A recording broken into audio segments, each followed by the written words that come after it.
in Serbia today, you will not find anyone who supports NATO in its proxy war with Russia, because Russia stood with Serbia and NATO bombarded them. Their civilian infrastructure, their ministry buildings in the center of a great European city.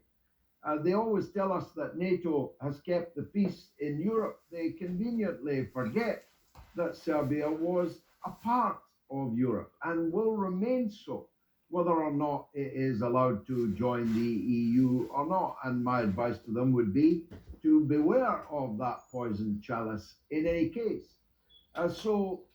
NATO has never been about keeping the peace, neither in Europe nor as it has grown and expanded around the world. Colombia, before it elected left of center president, was made a candidate member of the North Atlantic Treaty Organization, Colombia, in South America. What first attracted NATO to Colombia?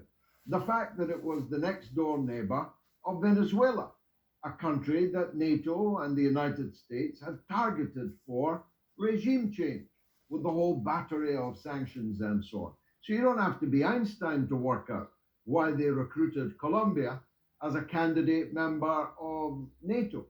NATO attacked, invaded, regime changed Libya, then the richest country in Africa, now a complete basket case, not even a state at all, with three parliaments, three governments, four armies, and no borders. Its doors were blown off by NATO, which has nothing to do with keeping the peace, nothing to do with the North Atlantic Treaty Organization area. This constant expansion of NATO is the biggest threat to world peace today. And of course, that's being played out for the moment in Eastern Europe, but it might not be long before it's played out in the Taiwan Straits. Yeah, that's the fear here is in China. People would talk to me about this exact comment, the Taiwan Straits, what's going on with Taiwan.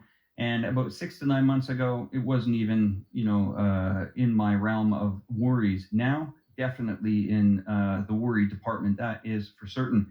The other thing that I want to mention is, we've watched what NATO has done. They pretty much cleared the stock shelves of all their old military equipment, dumped it in Ukraine, got a nice replenishment of brand new equipment going into those countries. And while they're at it, it was just like Walmart. They're expanding stores in Finland and Sweden and spending a lot of money. And while China is building bridges, the Americans are building bases.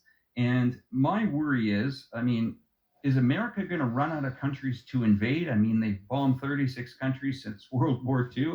Your thoughts on that?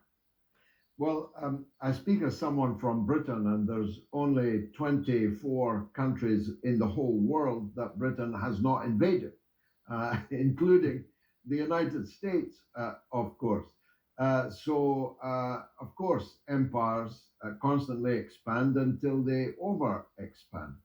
And they rise until they begin to decline and fall. And I think that we are living through a period now such as has not been seen in a century, as Xi Jinping and Vladimir Putin discussed just a month or so ago on the historic visit to Moscow. I do think that the decline and fall of the Roman Empire has many, many comparators with